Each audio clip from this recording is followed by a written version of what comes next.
आज की क्लास में सीएसएस के यूनिट्स के बारे में पढ़ेंगे और ये बहुत इम्पोर्टेंट है। यूनिट्स क्या होते हैं, कहाँ कहाँ यूज़ करते हैं और किस तरह से यूनिट्स का यूज़ करके आप मोबाइल फ्रेंडली वेबसाइट्स भी बना सकते हो। दूसरी चीज़ है, यूनिट्स हर जगह यूज़ हो रहे हैं बेसिकली। तो यूनिट्स बोलते किसे हैं? मेजरमेंट, जैसे हम अपनी चीज़ों को किसी एक यूनिट में मेजर कर रहे होते हैं। जैसे कि अगर हम रियल लाइफ एग्जांपल लें तो कुछ चीज़ें होती हैं जिन्हें हम ग्राम के अंदर मेजर करते हैं। किसी जो लिक्विड वाली चीज़ें होती हैं उन्हें लीटर में मेजर करते हैं। ठीक है। जैसे अगर मिल्क है या वाटर है तो हम उसको लीटर में मेजर कर रहे होंगे। अगर कोई सॉलिड है, आप चीनी पत्ती लेने जा रहे हो, या वो ग्राम के हिसाब से आपको मिलेगी। तो उसी तरह से सीएसएस में भी कुछ यूनिट्स होते हैं जिनको यूज़ करके आप अपने फ़ॉन्ट साइज़ को, विड्थ को, हाइट को, दूसरी पैडिंग मार्जिन, जो भी बहुत सारी चीज़ें हैं, ये सब जगह पे यूनिट्स यूज़ होते हैं। उस हिसाब से आपकी जो है ना साइजिंग वगैरह एडजस्ट होती है।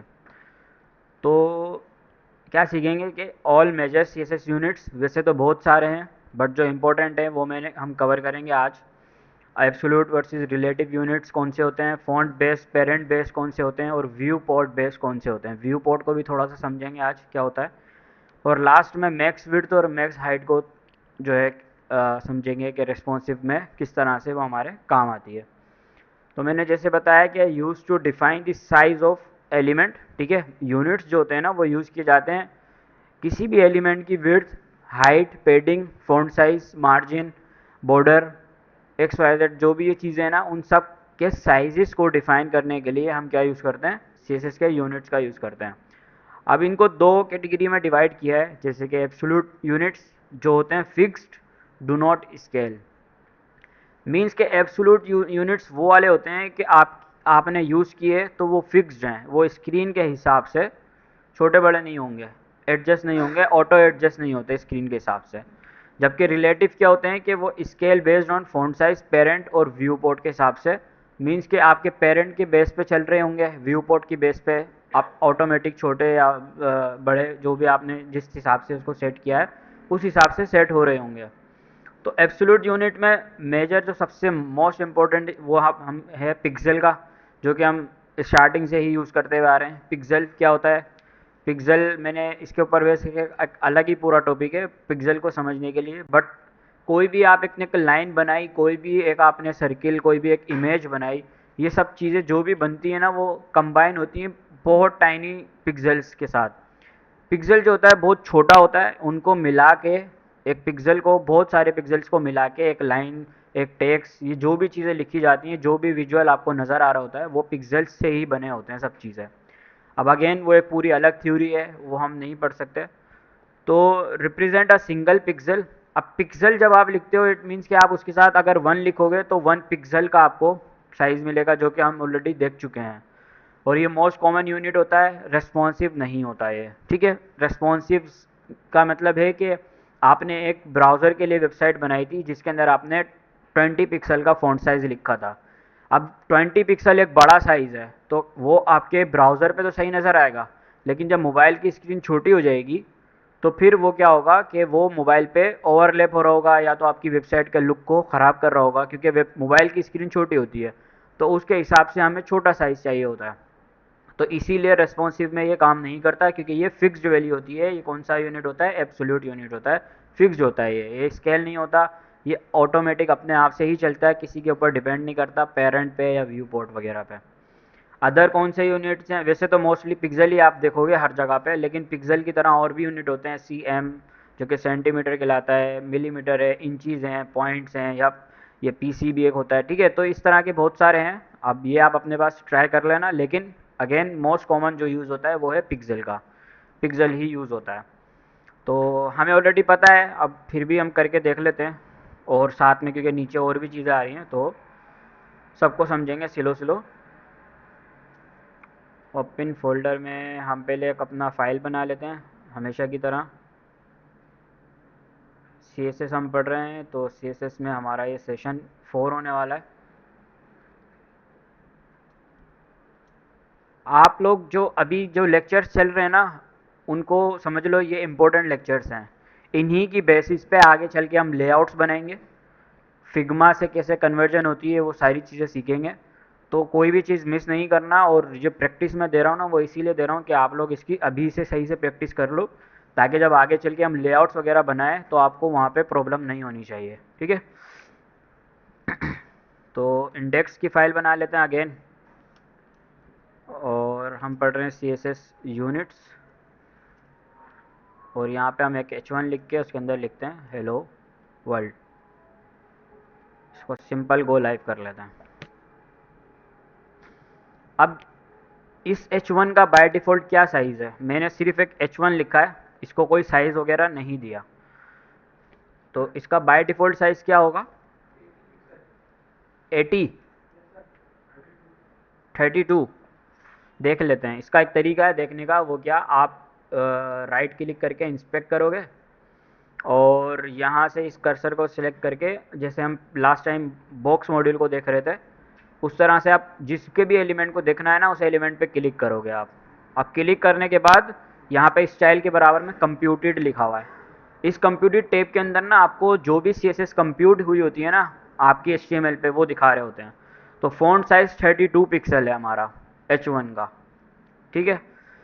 32 पिक्सल कैसे है ये, मीन्स के अब वही है कि हम इसको एडजस्ट कर सकते हैं बाय यूजिंग पिक्सल। हम कोई भी उसको साइज़ देंगे तो वो छोटा बड़ा हो जाएगा। लेट्स से कि उसके लिए पहले हम क्या करते हैं, जल्दी से CSS की फ़ाइल भी बना के कनेक्ट कर लेते हैं पहले फ़ाइल को, style.css और लिंक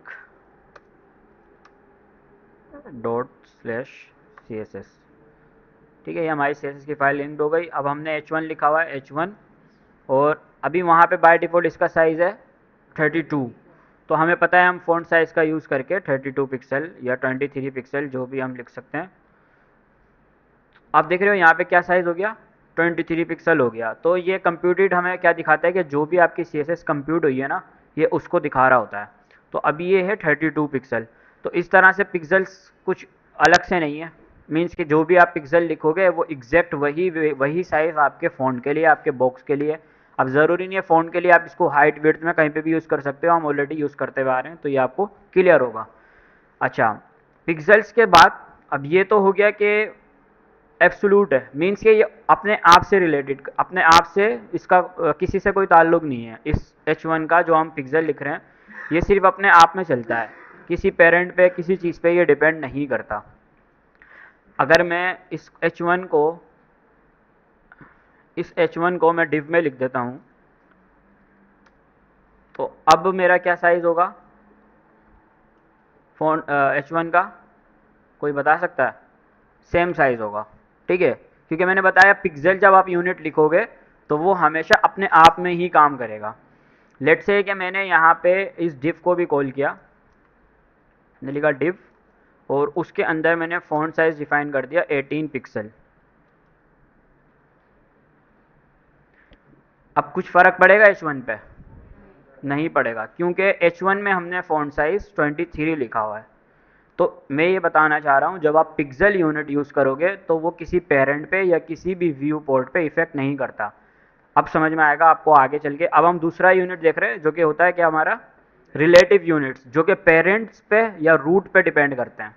रिलेटिव यूनिट्स में हमारे पास सबसे पहले एक आता है EM करके, EM यूनिट होता है। लेट सपोज कि मैं H1, इसमें तो मैंने 18 पिक्सल ही रखा है, लेकिन मैं H1 का साइज़ रख रहा हूँ 1 EM, ठीक है। EM भी एक यूनिट है जो आप अपने फ़ॉन्ट साइज़ के लिए यूज़ कर सकते हो। तो मैंने लिखा फ़ॉन्ट साइज़ 1 EM। अब कोई बता सकता है H1 का साइज़ क्या होगा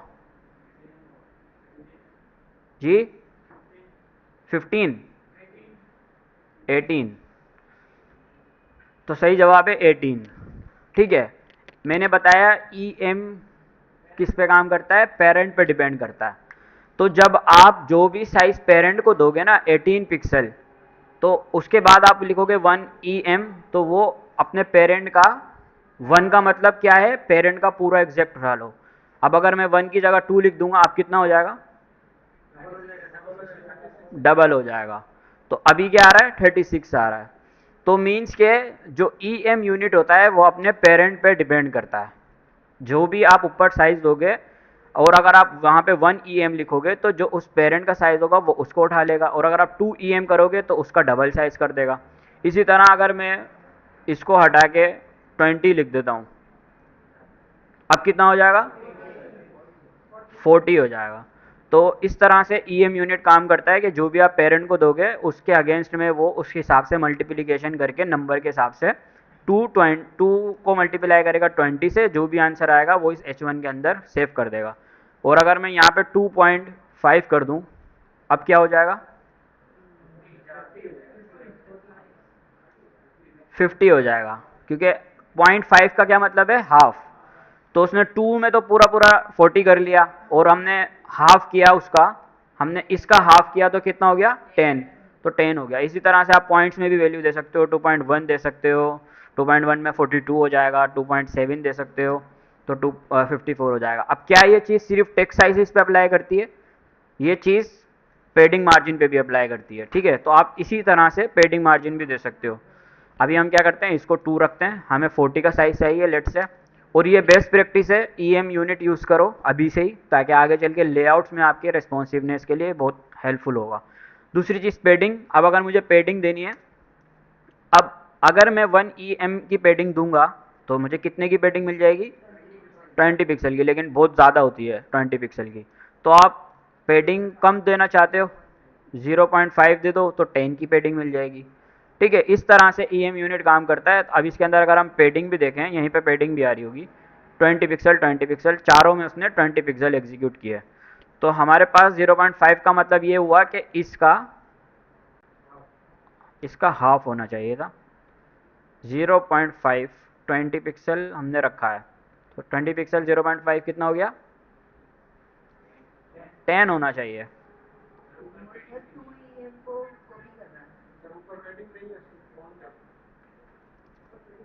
हाँ, सॉरी सही है, सही है, मैंने ऊपर पेडिंग तो डिफाइन ही नहीं की। तो यहाँ पे जो आप पेडिंग डिफाइन करोगे ना, वो उसके अगेंस्ट में लेगा। हम यहाँ पे पेडिंग भी पिक्सल में डिफाइन कर देते हैं। तो पिक्सल वैल्यू ना हम पेरेंट के लिए यूज़ कर सकते हैं, कि हम पेरेंट को फिक्स बना दें, उसके अंदर कोई भी एक वैल्यू यूज़ करके, और फिर नीचे हम जो है ना उनकी वैल्यूज़ को उसके हिसाब से वो कर लें उसको। अब ब्राउज़र में 20 पिक्सल ही आ रहा है अभी भी। ये कभी कभी ब्राउज़र कंपेटिबिलिटी का भी इशू होता है, तो मे भी वही इशू हो। किसी ब्राउज़र में CSS किसी तरह काम करती है और किसी ब्राउज़र में इसी तरह से काम करती है। तो लेट्स से यहाँ पे ट्राई करते हैं, यहाँ पे सही आ रहा है 8 पिक्सल, ठीक है? यहाँ पे पता नहीं क्यों 20 दिखा रहा है, वो ब्राउज़र का मसला होगा, मैं एज में हूँ।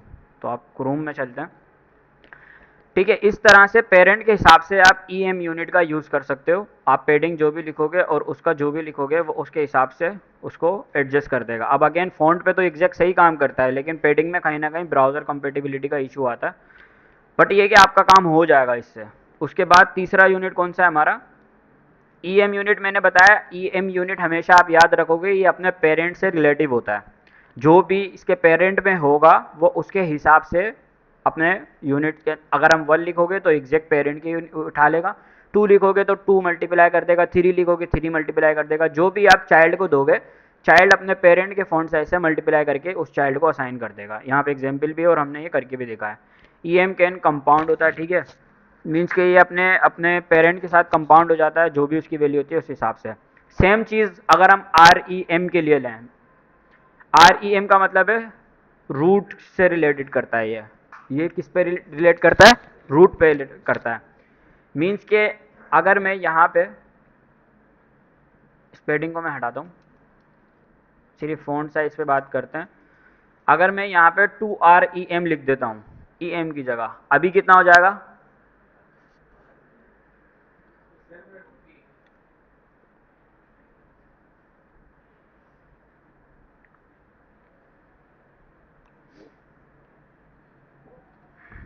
फ़ॉन्ट साइज़ क्यों नहीं आ रहा? मैंने डिव सेलेक्ट किया हुआ है। अच्छा, वो पेडिंग उसकी दिखा रहा था। फ़ॉन्ट साइज़ कितना आ रहा है? 32। क्यों आ रहा है? क्योंकि HTML में जो हमारा रूट होता है ना, रूट की जो साइजिंग सेट हुई हुई होती है वो डिफ़ॉल्ट 16 पिक्सल सेट हुई हुई होती है। अगर आप डिफ़ॉल्ट रूट में, आपके रूट क्या है वैसे, किसी को पता है? रूट रूट रूट एलिमेंट कौन सा होता है?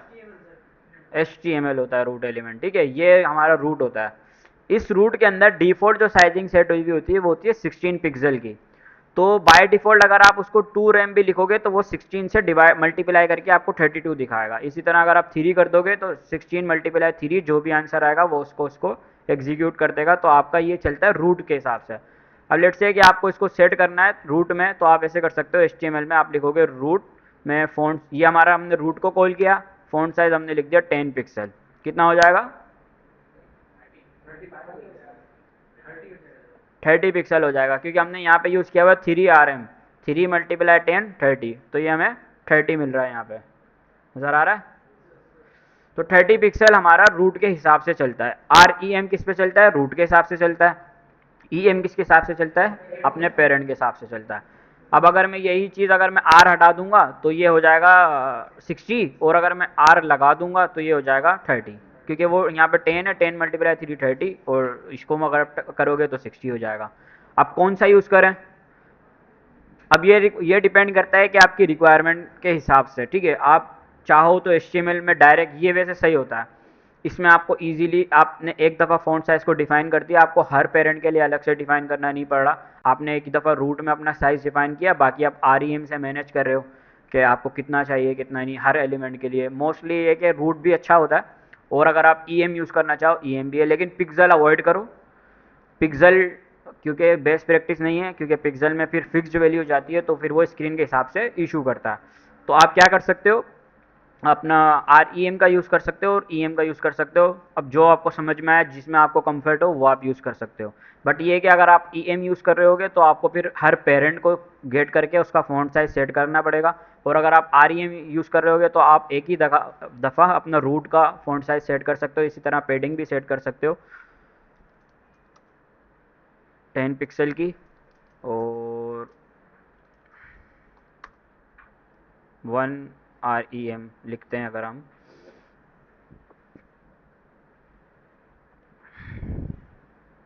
पेडिंग हमारी आ रही है 10 पिक्सल की, और अगर हम इसको कर देते हैं 2 पिक्सल, 2 REM कर देते हैं तो 20 पिक्सल की आ रही है, ठीक है जी। पेडिंग ये आ रही। मैं एक काम करता हूँ, इसको अलग से विंडो में खोल लेता हूँ ताकि सबको नज़र आ जाए। ये आप इस कंप्यूट में जाओगे ना, कंप्यूट में यहाँ पे ये सारे ऑप्शंस आपको नज़र आते हैं, ठीक है। तो अभी हमारे पास, हमने पेडिंग सेट्स किया हुआ है तो सिर्फ हमें पेडिंग नज़र आ रही है। अब ये पेडिंग बॉटम 20 पिक्सल, पेडिंग लेफ्ट 20 पिक्सल, अब क्योंकि वो सारी जगह से एग्जीक्यूट करके दिखा रहा है, हमने भले से शॉर्टकट यूज़ किया हुआ है लेकिन नज़र तो आपको चारों तरफ से आएगा। हाँ, अगर आपको सिर्फ एक ही जगह से चाहिए तो आप पेडिंग लेफ़्ट कर दो, अब वो सिर्फ लेफ़्ट साइड पे ही अप्लाई करेगा।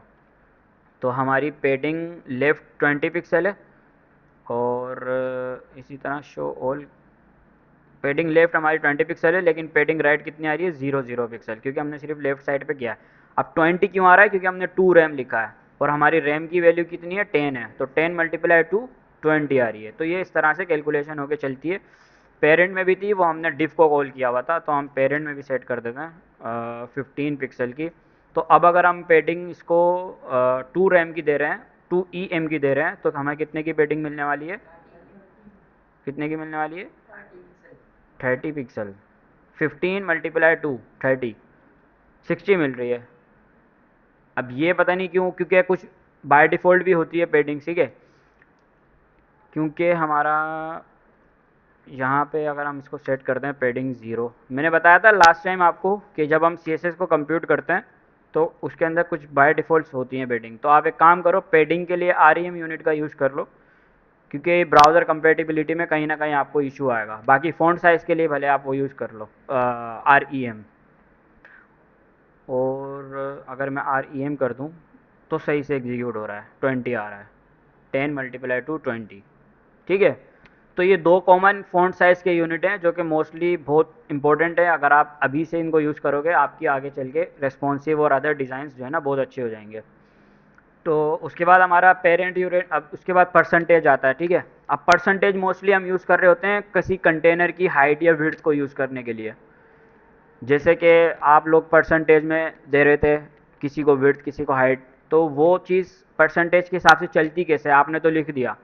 परसेंटेज भी हमेशा अपने पेरेंट पे डिपेंड करता है, ठीक है। जो भी आपका पेरेंट होगा ना, उसकी जो भी विड्थ होगी, और परसेंटेज क्या करेगी, उसकी विड्थ के हिसाब से चलेगी। जैसे कि एक कंटेनर है, मैंने उसके अंदर विड्थ 500 पिक्सल सेट की हुई है, तो मैं अंदर उस कंटेनर के अंदर के बॉक्स को 50% लिखूंगा, तो वो उसकी हाफ हो जाएगी। सही है। मैंने लिखा 50%, तो 500 के हाफ कितने होते हैं, 250। तो वो 250 पिक्सल की पेडिंग विड्थ हमें यहाँ दे रहा है। सेम इसी तरह अगर मैं इसको 50 से बढ़ा के 70 कर दूंगा, तो फिर जो भी 50 का 70% बनता है ना, उतनी उसको विड्थ मिल जाएगी। करके देखते हैं। उसके लिए हम क्या करते हैं कि जो हमारा डिव है, उसको हम रखते हैं एक सेक्शन में, और सेक्शन के अंदर इस डिव को रख देते हैं। इसको हम क्लास देने की ज़रूरत नहीं है, क्योंकि हम अलग से ही सब कुछ कर रहे हैं। तो मैं क्या करता हूँ, सेक्शन में लिखता हूँ बैकग्राउंड देता हूँ सबसे पहले। तो इसको आप क्यों रेड कलर दे देते हैं, रेड कलर ही नज़र आता है क्योंकि वहाँ पे ठीक है। अब ये पेडिंग मार्जिन किस वजह से आ रही है, क्योंकि हमने रूट में ये सेट की हुई है पेडिंग 10 पिक्सल की, ठीक है। अब ये साइड से पेडिंग्स वगैरह ख़त्म हो गई। अब इसी के अंदर जो हमने डिव बनाया ना, इस डिव को भी हम कलर दे देते हैं, बैकग्राउंड कलर ब्लू। तो अभी बाय डिफ़ॉल्ट हमें मैंने बताया था बाय डिफ़ॉल्ट वो फुल विड्थ लेता है। इट मीन्स कि अगर हम किसी को विड्थ नहीं दे रहे, तो वो कितना हो जाएगा, ऑटोमेटिक 100% हो जाएगा उसकी विड्थ। बाय डिफ़ॉल्ट 100% होती है ब्लॉक एलिमेंट्स की, और इनलाइन एलिमेंट्स की कंटेंट की विड्थ होती है। जितना आपका कंटेंट होगा उतनी उसकी विड्थ होगी, ठीक है। तो अभी हम अगर इसको विड्थ दे देते हैं, विड्थ हम इसको देते हैं कितनी, 50% की, तो ये इसका हाफ हो जाएगा इधर। हाफ फुल पीछे वाला जो बॉक्स है वो हमारा सेक्शन है, और जो उसका डिव है वो ब्लू वाला है। तो परसेंटेज क्या करता है कि हमेशा अपने पेरेंट के हिसाब से चलता है। अगर मैं इसको 100% कर दूंगा, तो जो भी उसकी पेरेंट की विड्थ होगी वो पूरी की पूरी 100% ले लेगा। अब अगर मैं पेरेंट की विड्थ को ही छोटा कर दूं, अगर मैं इसकी विड्थ को ही कर देता हूं 800 पिक्सल, तो चाइल्ड की कितनी हो जाएगी, डिफ की कितनी हो जाएगी। हाँ, मैंने मैंने पेरेंट को 800 पिक्सल दी है, और चाइल्ड को मैंने दी 100%।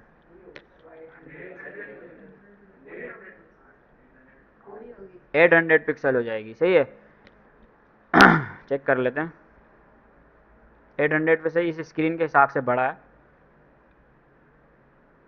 तो यहाँ पे कहीं विड्थ आ रही होगी, ये आ रही 800 पिक्सल की। ये है किसकी विड्थ है, डिव की विड्थ है। तो हमने सेक्शन में दी है 800 पिक्सल, बट हमने 100% रखा है, इसलिए वो कितनी एग्जीक्यूट कर रहा है, 800 ही कर रहा है। तो परसेंटेज आप इसलिए यूज़ करते हैं कि अगर हमें किसी पेरेंट के हिसाब से चीज़ों को एडजस्ट करना है ना, तो हम परसेंटेज का यूज़ करते हैं। आप लोग हर चीज़ के लिए परसेंटेज नहीं लगाओगे, इसी केस में लगाओगे जब आपको किसी पेरेंट के 100% सेट करनी है कोई चीज़। लेट से कि आपको एक हेडर बनाना है।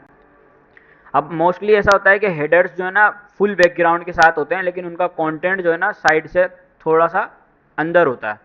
जैसे कि यहाँ पे लिंक होती है, और यहाँ पे कुछ बटन्स वगैरह होते हैं, यहाँ लोगो होता है। जैसे कि ये H1 आ रहा है ना अभी, तो वो तो हमने पेडिंग दी हुई है, इस वजह से आ रहा है। लेकिन ये चीज़ अगर आप बहुत आसानी से अचीव कर सकते हो यूजिंग इस विड्थ का यूज़ करके। कैसे, अभी तो मैं ये पेडिंग वगैरह हटा देता हूँ, ठीक है। तो उसी के साथ साथ हमारा जो H1 है उसकी पेडिंग भी हटा देता हूँ। अब ये बिल्कुल चिपक रहा है, और हमें पता है कि हमारा जो ब्लू वाला है वो डिव है, रेड वाला हमारा सेक्शन है। तो अब सपोज़ कि रेड वाला हमारा हेडर है, और उसके अंदर हमें एक 80% विड्थ का बॉक्स बनाना है, जिसके अंदर हम अपने एलिमेंट्स को सेट करेंगे। तो सेक्शन पे हमने 800 पिक्सल रखा, और इसको हम बोल देंगे 80% सिंपल। तो ये हमारा साइड से आ जाएगा। लेकिन इसको अगर सेंटर करना है, सेंटर के लिए मैंने आपको बताया, आप यूज़ कर सकते हो मार्जिन ऑटो का। मार्जिन ऑटो से वो दोनों साइड से इक्वली ले लेगा। अब क्या हो गया, फुल बैकग्राउंड के साथ हो गया, और हमारा हेडर में यहाँ पे हम लोगो लगा सकते हैं, और इधर हम लिंक लगा सकते हैं। तो वो बिल्कुल साइड से चिपकेगा भी नहीं, और स्क्रीन के हिसाब से भी जो है ना एडजस्ट हो जाएगा।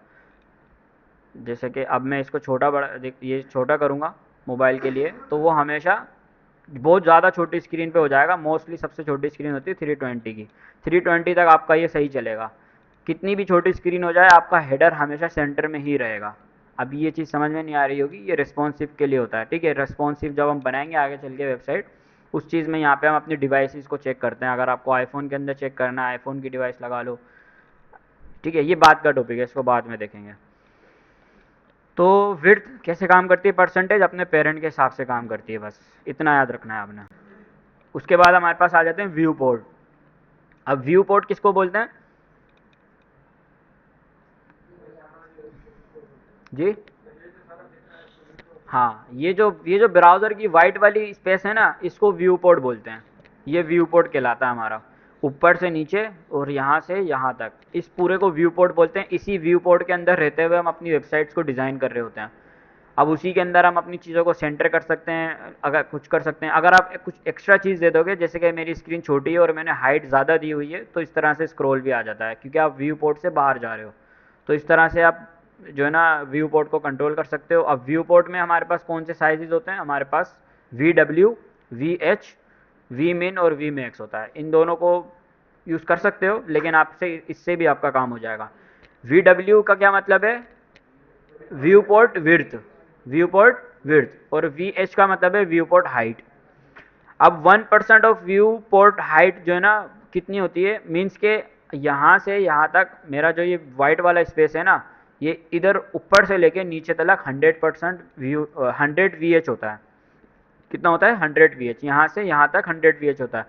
अब बहुत दफ़ा आपको ऐसा करना पड़ेगा कि जो आप सेक्शन बना रहे हो या जो डिव बना रहे हो, उसको आप चाहते हो कि मैं पूरी स्क्रीन के हिसाब से हाइट उसकी सेट कर दूँ, ताकि मेरा कंटेंट अच्छी तरह सेंटर वगैरह हो जाए। जैसे कि वो मैंने आपको कल भी जो एक वेबसाइट दिखाई थी उसी के अंदर, अब जैसे ये इमेज है, ये पूरी एक 100 VH पे सेट हुई हुई है, तो देख रहे हो स्क्रॉल करने के बाद पीछे वाइट बैकग्राउंड आ रहा है, लेकिन मेरी इमेज ऊपर से लेकर नीचे तक सेव हुई हुई है। तो अक्सर आपको ये करना पड़ेगा कि कोई इमेज आपको फुल विड्थ पे सेट, फुल हाइट पे सेट करनी है, या आपको VH पे VW पे सेट करनी है, तो उसके लिए आप क्या यूज़ कर सकते हो। अब ये हमारा सेक्शन है ना, यहाँ पे लास्ट में इस सेक्शन के अंदर हम हाइट दे सकते हैं इसको।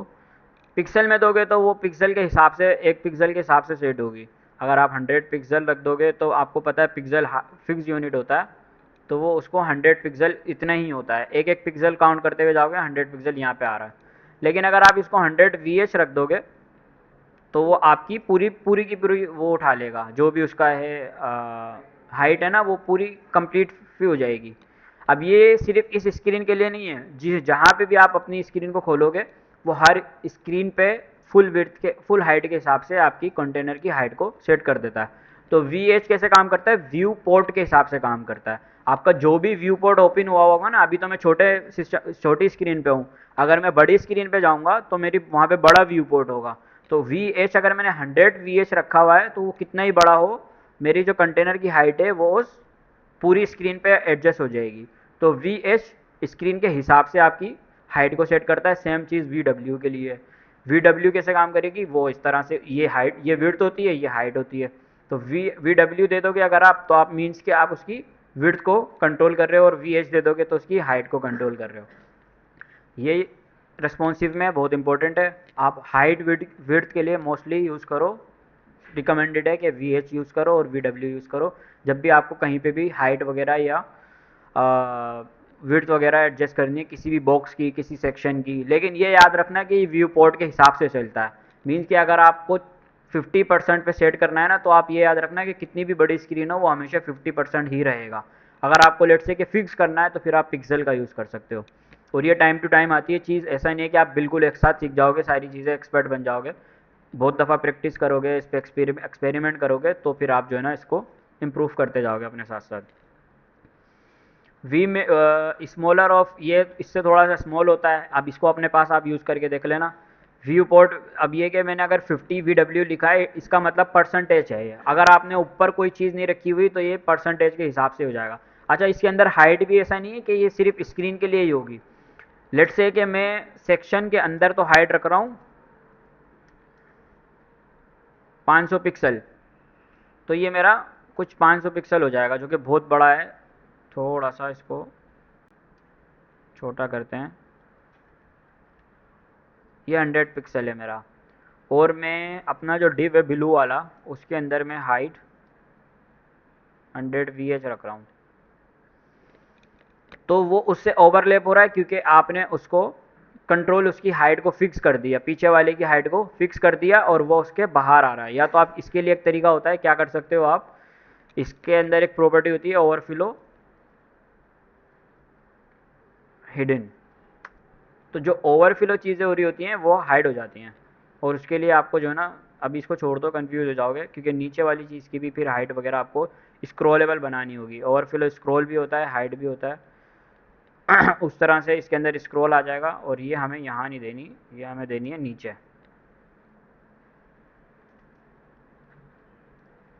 तो ये हमारा इस तरह से स्क्रॉलेबल एक कंटेनर बन जाता है। देख रहे हो स्क्रॉल हो रहा है मेरा हेलो वर्ल्ड, मैं माउस की व्हील घुमा रहा हूँ तो वो नीचे जा रहा है। तो ओवरफ्लो स्क्रॉल करके आप उसकी हाइट को सेट करके कोई भी चीज़ अंदर स्क्रॉल कर सकते हो। ये कब यूज़ होता है कि आपके पास जगह कम है लेकिन आपको एलिमेंट्स ज़्यादा दिखाने हैं, तो आप उस केस में किसी भी चीज़ की हाइट को फिक्स करके उसके अंदर स्क्रॉल लगा सकते हो। अगर आप हाइट हिडन कर दोगे, ओवरफ्लो हिडन कर दोगे, तो क्या होगा, आपका कंटेंट जो है ना हाइड हो जाएगा, लेकिन वो स्क्रॉलेबल नहीं होगा। अभी तो यहाँ पे कंटेंट है नहीं। अगर मैं इसके अंदर एक कंटेंट भी रख देता हूँ, लोरेम भी रख देते हैं हम पैराग्राफ के अंदर, लोरेम 200 2000 कर दिया मैंने। तो देख रहे हो वो सिर्फ उतना ही दिखा रहा है जितनी उसकी हाइट है। क्यों? क्योंकि मैंने ओवरफ्लो हिडन किया हुआ है। अगर मैं इस ओवरफ्लो हिडन को हटा दूंगा तो फिर वो ओवरलैप होकर बाहर आ जाएगा। तो ऐसे केस में हम क्या करते हैं, क्योंकि हमें कंटेंट हाइड तो करना नहीं है, अब क्योंकि हमें इस यूज़र को सिर्फ इतनी डिस्क्रिप्शन थोड़ी दिखानी है, हमें पूरी दिखानी है, तो उस केस में हम हिडन की जगह स्क्रॉल यूज़ कर सकते हैं। तो क्या होता है कि हम इसको स्क्रॉल करके पढ़ सकते हैं ऐसा। ठीक है, इस तरह से ओवरफ्लो प्रॉपर्टी का भी यूज़ कर सकते हो आप जब आप हाइट वगैरह का यूज़ करोगे। अच्छा, उसके बाद क्या होता है हमारे पास, वी एच मैंने बता दिया हाइट के लिए होता है। अब ये वी मिन और वी मैक्स जो है ना उसी की तरह होता है, बट ये कि उससे थोड़े से छोटे यूनिट होते हैं। एफ आर इसको छोड़ दो, ये ग्रिड जब पढ़ेंगे, ग्रिड सिस्टम उसके साथ पढ़ेंगे इसको, ये ग्रिड सिस्टम में ये किस तरह से यूज़ होता है। और सी एच ये कैरेक्टर के लिए यूज़ होता है, ये वही है पिक्सल की टाइप तरह ही होता है, इसको आप अवॉइड कर सकते हो। ये मैंने इसलिए लिस्ट करें कि आपके पता चले कि बहुत सारे यूनिट हैं। अब आप इसमें से कुछ ही यूज़ करोगे, जैसे कि मैं बताऊं मोस्टली आप क्या यूज़ करोगे, E M, R E M, pixel, और वी डब्ल्यू, वी एच और परसेंटेज। बस आप इन्हीं पे यूज़ करके पूरी वेबसाइट्स आपकी बन रही होंगी। तो बहुत सारे यूनिट्स याद रखने की ज़रूरत नहीं है, बट इंपॉर्टेंट है, आपको पता होना चाहिए। मे भी एमसीक्यूज़ में क्विज आ जाए आपके पास कि ये वाला यूनिट कब यूज़ होता है, तो आपको पता होना चाहिए। कैरेक्टर के लिए सी एच यूज़ करते हैं, ग्रिड के अंदर एफ आर यूज़ करते हैं। ठीक है, ये एफ आर ग्रिड के अंदर यूज़ होता है, आगे चल के पढ़ेंगे ग्रिड्स क्या होती हैं। वी मिन और वी मैक्स क्या होते हैं, वी डब्ल्यू और वी एच क्या करती हैं। ठीक है, प्रैक्टिकली तो आप सिर्फ ये 5-6 यूनिट्स ही यूज़ करोगे, लेकिन थ्योरेटिकली आपके पास क्यूज़ के अंदर बहुत सारे अलग अलग यूनिट्स भी पूछे जा सकते हैं। उसके बाद हमारे पास मैक्स विड्थ और मैक्स हाइट आ जाती है। अब मैक्स विड्थ और मैक्स हाइट का क्या मतलब है, मैक्सिमम विड्थ, मैक्सिमम हाइट। इसी तरह से मिन विड्थ, मिन हाइट भी होता है। वो शायद मैंने नोट्स में मेंशन नहीं किया, बट होता है। ठीक है, तो आप, मैं देख लूँगा बाद में ऐड कर दूंगा इसमें, लेकिन ये कि मैक्स विड्थ और मेन हाइट जैसे होती है उसी तरह से मिन विड्थ मिन हाइट भी होती है। उसके लिए हमें थोड़ा सा पीछे जाना होगा, और काम करते हैं, पहले सारी सीएसएस को कमेंट आउट करते हैं, इसको रहने देते हैं भले, और इसको भी कमेंट करते हैं।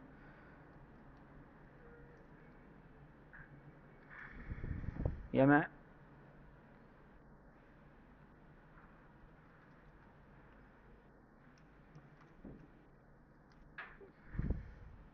ठीक है, और हमारा ये सेक्शन है, सेक्शन को भी कमेंट कर देते हैं।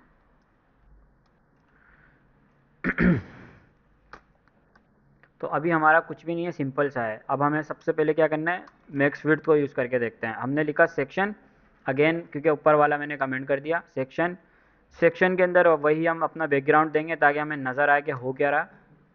ये वाला बैकग्राउंड रखते हैं, नज़र आ रहा है, हाँ। अब मैक्स विड्थ का मतलब होता है, अभी तो अगर आप इसकी विड्थ, अभी बाय डिफ़ॉल्ट मैंने बताया कि 100% विड्थ होती है इसकी।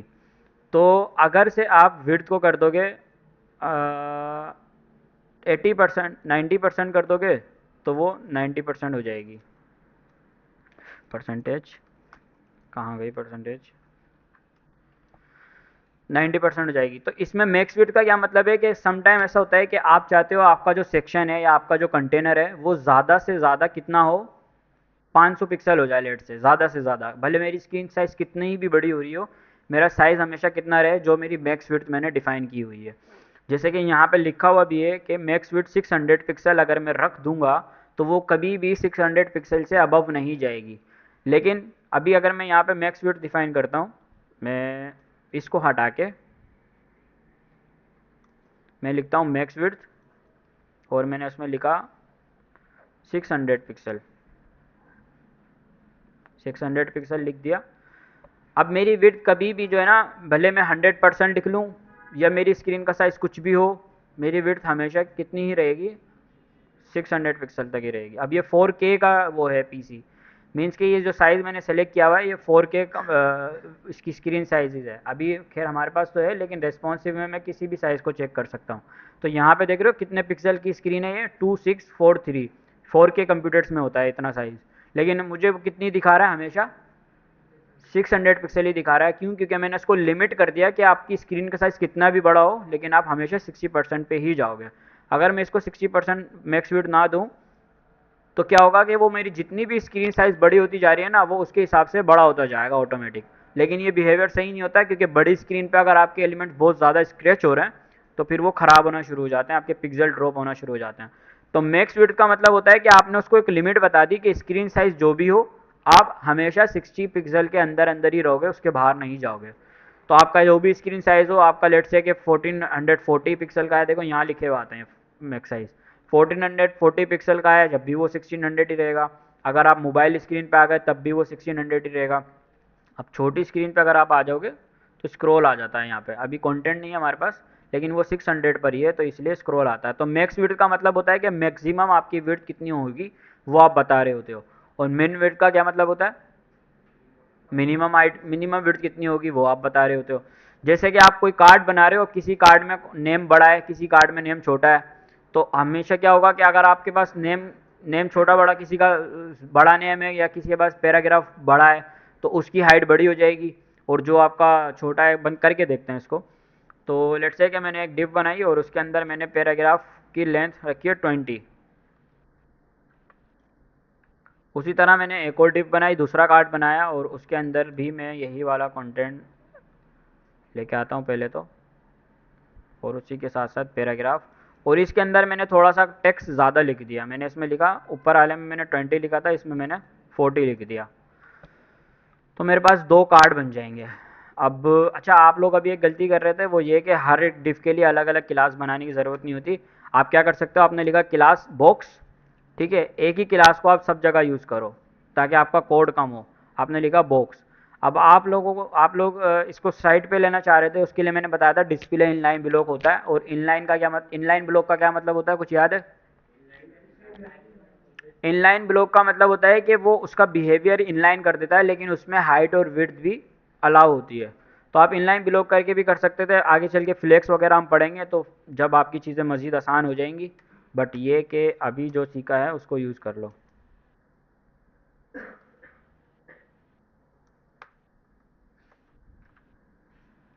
और इसकी हाइट को हमें छोटा करना होगा, लेट से कि, बल्कि पहले टॉपिक पे चलते हैं, टॉपिक से हटते नहीं है, तो इसको हम रखते हैं मार्जिन 10 पिक्सल। मैं बताना चाह रहा हूँ आपको, अगर आपके पास दो साइज़ के कार्ड हैं, मार्जिन क्यों नहीं आ रही, डिव बॉक्स डॉट बॉक्स,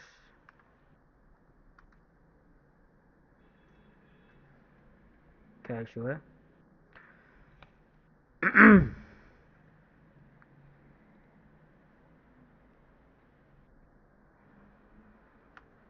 हमने लिखा बॉक्स, और यही बॉक्स हमने ऊपर कॉल किया, डॉट बॉक्स में हमने लिख दिया मार्जिन 10 पिक्सल। तो आनी चाहिए, क्यों नहीं आ रही? अच्छा, मार्जिन क्या रही है अंदर की तरफ,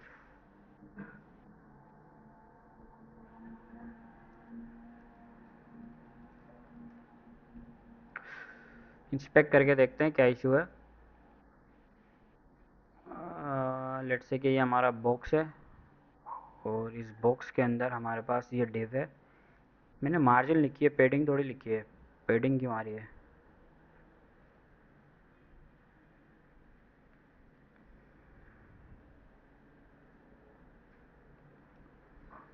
मार्जिन 10 पिक्सल, बॉटम 10 पिक्सल।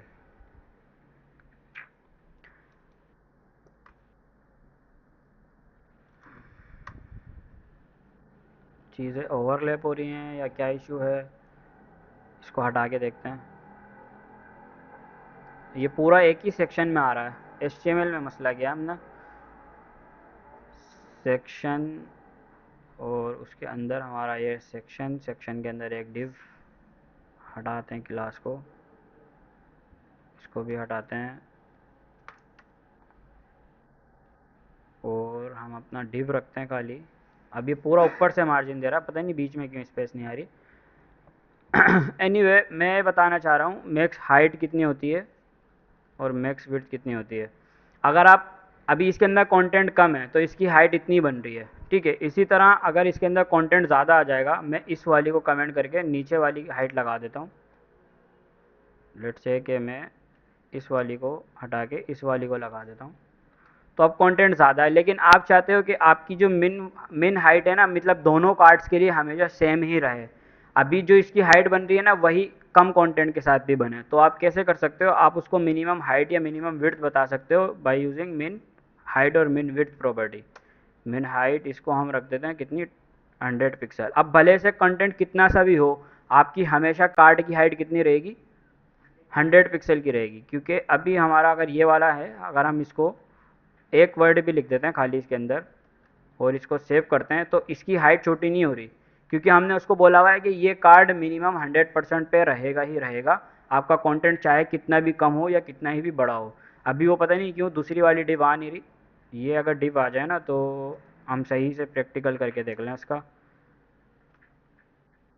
अभी ये बीच के अंदर जो है ना स्पेस नहीं आ रहा, पता नहीं क्यों। BR लगा के देखते हैं। अच्छा, हमने यहाँ पे भी कलर हमने ऊपर दिया हुआ है। अरे यार शिट, कलर हमने ऊपर दिया हुआ है तो वो पूरे बैकग्राउंड में कलर दिखा रहा है, हमें इसको कलर देना था। अब आ रही है मार्जिन, ठीक है। मार्जिन 10 पिक्सल की आ रही है। इसी वजह मैं यही दिखाना चाह रहा था आपको। दूसरी चीज़ ये कि अब अगर इसके अंदर कंटेंट देखें ना हम दोनों में,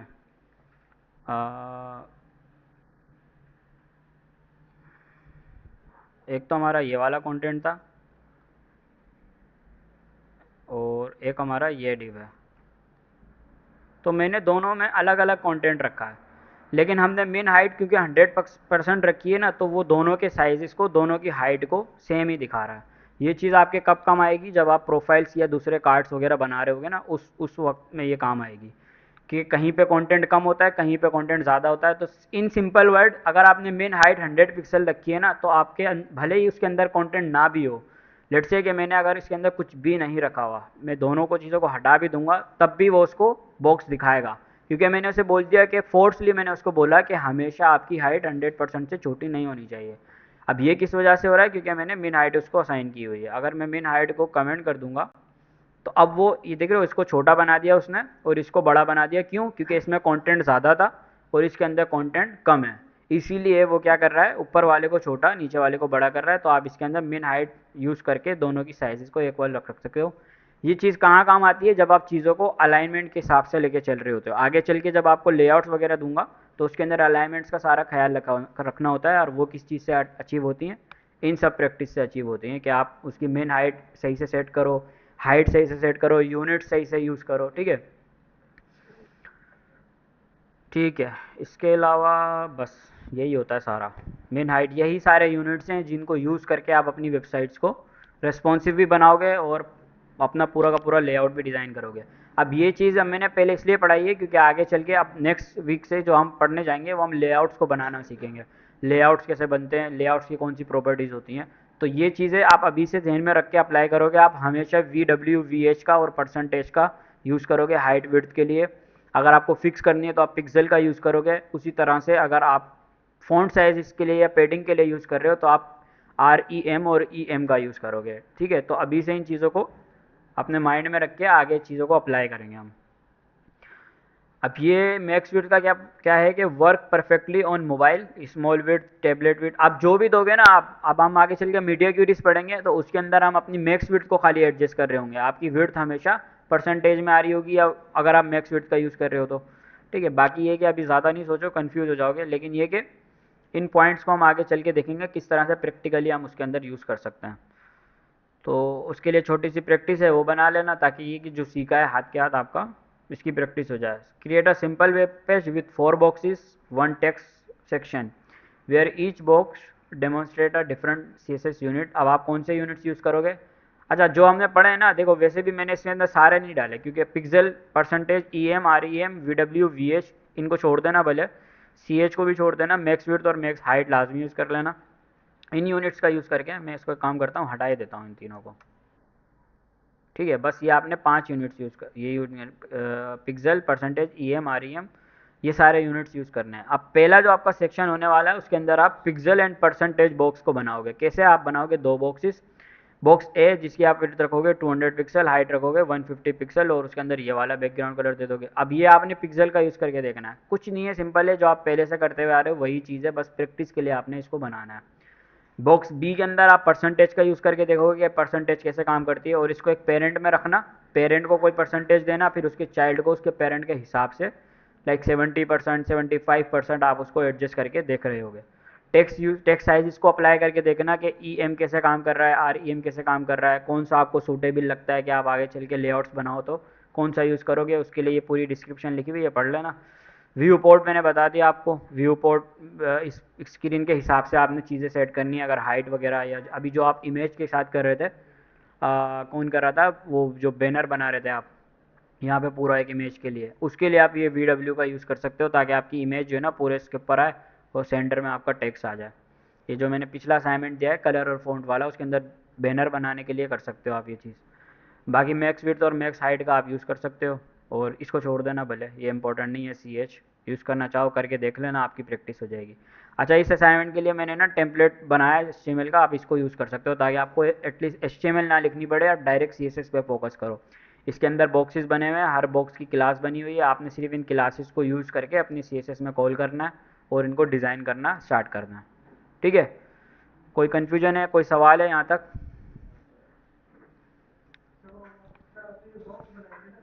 जी जी। हाँ, इसको साइड में साथ में रखने के लिए ना आपको सेट करना पड़ेगा, पहले इनकी विड्थ को एडजस्ट करना पड़ेगा। अब हमने सेक्शन की विड्थ रखी है, इसको हटा देते हैं, हमें पता है हमें 100% विड्थ चाहिए होती है हमेशा के लिए। या कर सकते हो आप सेक्शन को भी 80% पे सेट कर सकते हो। तो अभी ये पूरी पूरी आ रही हैं, तो आप क्या करोगे, सबसे पहले इस डिव को आप विड्थ दोगे, आप इसको 50% दे सकते हो। 50% का मतलब होता है कि इस जो इसकी पेरेंट की हाइट है, बल्कि 50% एग्जैक्टली पूरा नहीं चलेगा, हम इसको रखते हैं 45%। और उसके बाद अब इसका डिस्प्ले इनलाइन भी कर सकते हैं, इनलाइन ब्लॉक भी कर सकते हैं। वैसे इनलाइन और ब्लॉक में क्या फ़र्क होता है? फ़र्क इतना होता है कि पहले देखो उसको समझो कि मसला क्या है। अभी इनलाइन ब्लॉक हम कर देंगे और 45% भी हम कर देंगे, लेकिन अभी हमें पहले सेक्शन पे देखना है। सेक्शन मैंने बताया कि बाय डिफ़ॉल्ट हमेशा सेक्शन कितना होगा हमारा, अगर मैं उसको कोई विड्थ और कोई हाइट नहीं दे रहा, क्योंकि सेक्शन ब्लॉक एलिमेंट है, तो वो हमेशा कितना रहता है बाय डिफ़ॉल्ट? 100% रहता है। आपका जो सेक्शन है, अगर मैं इस सेक्शन को बैकग्राउंड कलर दे दूं रेड कलर का, तो ये जो आपका सेक्शन है वो आपका रेड वाला हमेशा कितना रहता है? 100% रहता है। और ये जो दोनों ब्लू बॉक्सेस हैं, ये किसके चाइल्ड हैं? इस रेड बॉक्स के चाइल्ड हैं। ठीक है, तो हम क्या बोलते हैं कि इनको हम 45% रख रहे हैं। अब 50% इसलिए नहीं रख रहे क्योंकि कुछ पेडिंग मार्जिन भी की जाती है काउंट, जिसकी वजह से वो एग्जैक्ट नहीं चलता। तो आप उसको 45% का रख रहे हो। अब 45% किसका? रेड वाले बॉक्सेस का। ठीक है, ये जो ब्लू बॉक्स 45% हुआ है वो किसका हुआ है? रेड वाले बॉक्सेस का हुआ है। तो रेड वाले बॉक्सेस का 45% और 45% अगर हम मिला दें तो कितना हो जाएगा? 90%। 90% इन दोनों की हाइट हो गई, 100% इसकी है, बाकी जो 10% बच रहा है वो पेडिंग मार्जिन हो गया। तो अब उसके बाद अगर हम इसको सिर्फ इनलाइन कर देंगे, अगर मैं इसको सिर्फ इनलाइन कर देता हूँ तो कुछ इस तरह से होगा। क्यों? क्योंकि मैंने बताया इनलाइन, सिर्फ इनलाइन प्रॉपर्टी के अंदर आप हाइट और विड्थ सेट नहीं कर सकते। तो जो हमने यहाँ पे विड्थ सेट किया ना वो उस पर अप्लाई नहीं होगी, क्योंकि विड्थ और हाइट प्रॉपर्टी किसके साथ अप्लाई होती है, ब्लॉक एलिमेंट्स के साथ। लेकिन अगर आप चाहते हो कि आप विड्थ और हाइट भी दो और उसका बिहेवियर इनलाइन रहे, मीन्स के वो एक दूसरे के साइड बाय साइड रहें, तो उसके लिए आप दोनों को कंबाइन करके इनलाइन ब्लॉक कर सकते हो। समझ रहे हो? अगर मैं आप सिर्फ विड्थ और हाइट ब्लॉक एलिमेंट्स के साथ यूज़ कर सकते हो, लेकिन आपको बिहेवियर कौन सा चाहिए, इनलाइन वाला। कैसे कि एक विड्थ हो, एक बॉक्स हो, उसके बराबर में दूसरा बॉक्स हो, ये कौन सा बिहेवियर हो गया, इनलाइन वाला बिहेवियर है। तो बिहेवियर इनलाइन वाला है, लेकिन प्रॉपर्टी हमें कौन सी यूज़ करनी है, ब्लॉक वाली। विड्थ और हाइट किसके साथ यूज़ होती है, ब्लॉक के साथ। तो हम दोनों को कंबाइन कर सकते हैं, हम लिख सकते हैं इनलाइन ब्लॉक। तो जब आप इनलाइन ब्लॉक लिखोगे ना तो वो साइड बाय साइड आ जाएंगे। और दूसरी चीज़, इमेज जो होती है ना, इमेज को भी आप इसी तरह से सेट करोगे, क्योंकि image by default inline block होती है एक तरीके की, तो उसके अंदर हाइट और विड्थ देना पॉसिबल हो जाता है। अब इसके अंदर एक चीज़ है, मुझे एक सवाल है आप लोगों के लिए कि इन दोनों के बॉक्सेस के जो दोनों बॉक्सेस हैं इनकी हाइट को सेम करना है मुझे, मैं कैसे करूँगा? अभी थोड़ी देर पहले बताया मैंने, 5 मिनट पहले।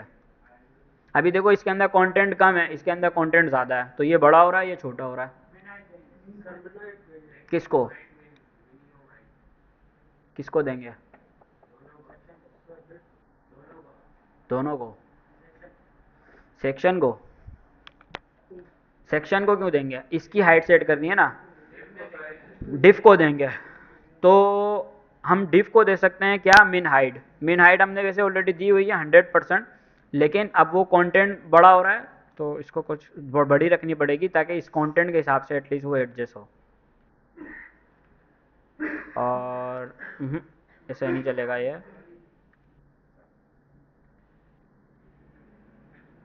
मिन हाइट 100% अगर हम कर देते हैं तो फिर हमें कंटेंट को स्क्रॉलेबल बनाना पड़ेगा। ओवरफ्लो स्क्रॉल,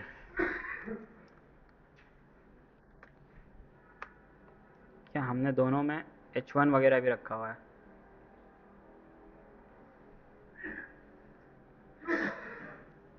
अच्छा हाँ, हाइट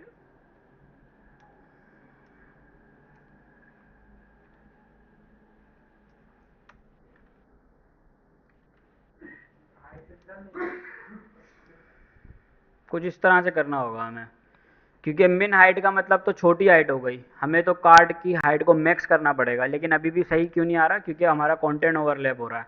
तो फिर आप ओवरफ्लो वाई स्क्रॉल करोगे। अब आपके कार्ड के साइज़ हमेशा सेम रहेंगे, अगर कंटेंट बढ़ता है तो क्या होगा, स्क्रॉल आ जाएगा। मिन हाइट कब यूज़ करोगे, मिन हाइट मोस्टली यूज़ नहीं करोगे आप लोग, आप, क्योंकि ये केस समझो, केस में क्या हो रहा है कि कंटेंट बढ़ रहा है, कम नहीं हो रहा। तो कंटेंट कितना भी हो, आपकी मैक्स हाइट हमेशा एडजस्ट होगी, सेट होगी, मिन हाइट सेट नहीं होगी।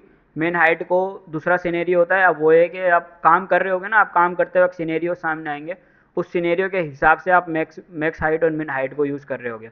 तो अभी दोनों की हाइट सेम हो गई, लेकिन कंटेंट बढ़ रहा है, उसकी सूरत में हमें उसको स्क्रॉल करना पड़ेगा कुछ इस तरह से, स्क्रॉलेबल आ जाएगा ये। तो ऐसे आप कर सकते हो, ठीक है। और रही बात ये साइड बाय साइड करने की, मैं बता रहा था कि आप लोग हर चीज़ के लिए अलग क्लास बना रहे हो, तो अलग क्लास बनाने की ज़रूरत नहीं होती, आप एक ही क्लास बनाओ बॉक्स के नाम से, और उस क्लास को आप सब जगह यूज़ करो, ठीक है। और इस डिफ की जगह पे हम बॉक्स लगा देंगे, तो आपके साइड बाय साइड बॉक्सेस आ गए।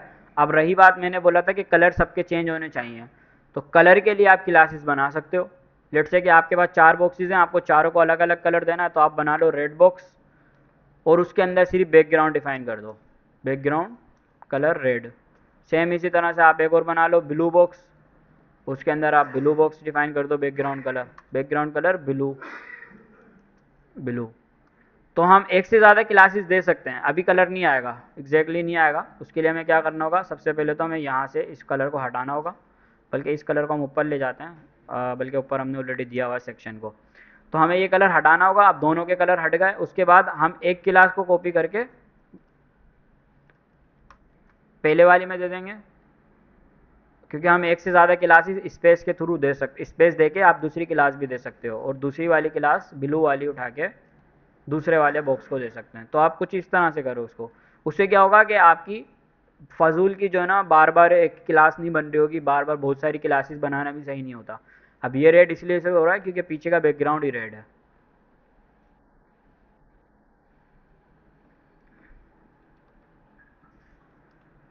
ठीक है, तो इस तरह से आप एक ही क्लास बनाओगे बॉक्स की, जो कि सब बॉक्सेस में अप्लाई हो रही होगी। फिर कलर या कोई डिफरेंशिएट आपने कुछ करना है उसके लिए आप सेकंड क्लास बना लो स्पेसिफिक एलिमेंट के लिए। और कोई सवाल है? क्लियर है सब? ठीक है, तो आज ये वाली असाइनमेंट और कल वाली असाइनमेंट दोनों मिला के भी बनाओ, उसमें पिक्सल वाले यूनिट्स वगैरह यूज़ कर लो, और इसको जल्दी से कंप्लीट कर लो, और फिर बाकी हम आगे देखते हैं बाद। क्लियर है? ख़त्म करूँ क्लास? ओके।